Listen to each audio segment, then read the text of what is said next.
Welcome to Fright Night, Episode 2. So, this story comes from a time when I was around 9 or 10 years old. And we lived in a house near a hillside. Our backyard was literally a hillside. It was a fairly decent sized home. Anyway, on this night, I had just finished watching my favorite cartoon series, Ed, Edd and Eddy. And I decided to go to bed early.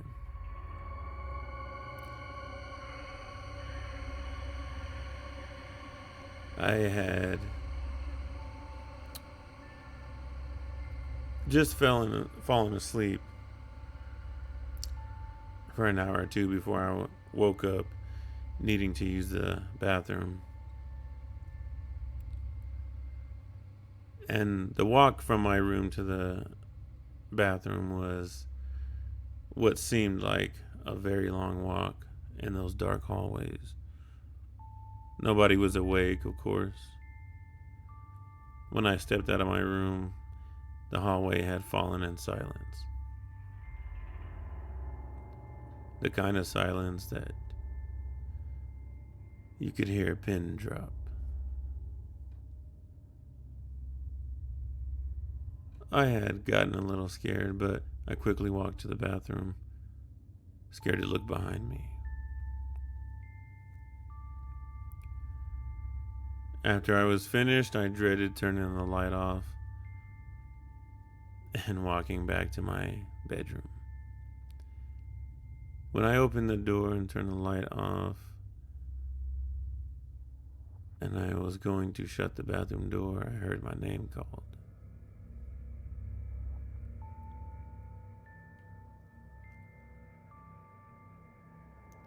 And it was the kind of fear that I was not used to feeling very often.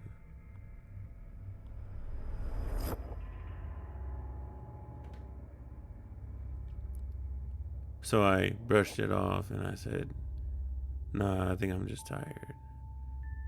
After I had finished telling myself that, I heard my name called again, this time from behind the bathroom door, which made me bolt toward my bedroom. And I could hear what sounded like someone trying to turn the doorknob from the bathroom to open it. So I quickly closed my door and hopped in bed, thinking, this can't be happening.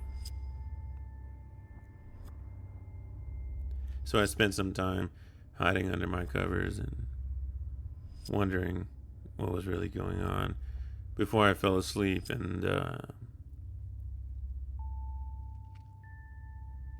I remember being in a deep sleep, and I kept feeling like my blanket was sliding off me. So I woke up only to witness that my blanket was being pulled off of me. So I reached for my blanket and I pulled my blanket back up. I looked around and there was no one in the room with me. And shortly after pulling the blanket back up, the blanket started to drag again down my bed with more force. So I pulled up, but this time the blanket was then snatched back from me and thrown from my bed to by where my door was at. So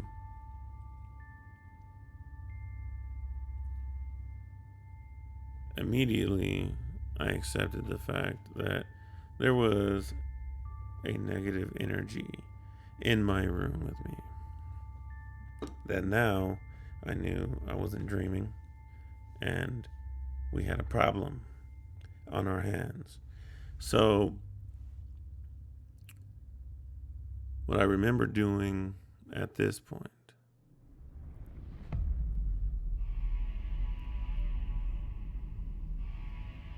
was closing my eyes, I just remembered demanding whatever it was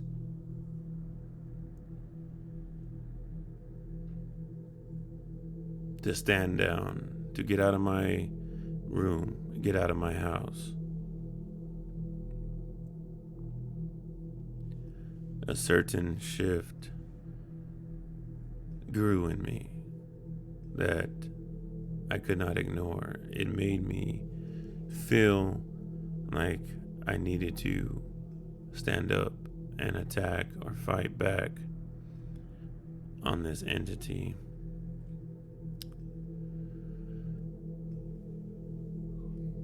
And when I did that,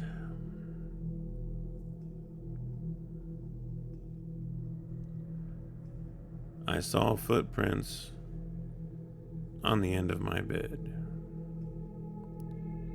Like as if someone had jumped up on my bed and began walking toward me slowly, indents in the bed.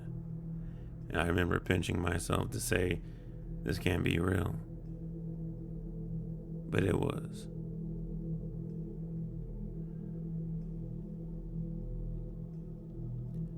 So for whatever reason, I closed my eyes and I visualized a ball of white light.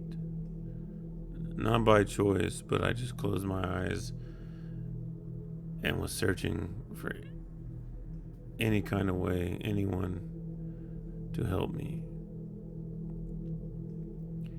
And when I did this, I could see a big dark shadow move away from my bed and through the wall in front of me. And I could see the outline of the light I was visualizing. Like what I had seen him inside my head, carried into the physical world in front of me, in a way. So, after that, I didn't feel any kind of threat in the room. But needless to say, as a young boy, it was a lot to take in, and I was truly terrified on this night. That's episode 2 of Fright Night. Stay tuned for the next one.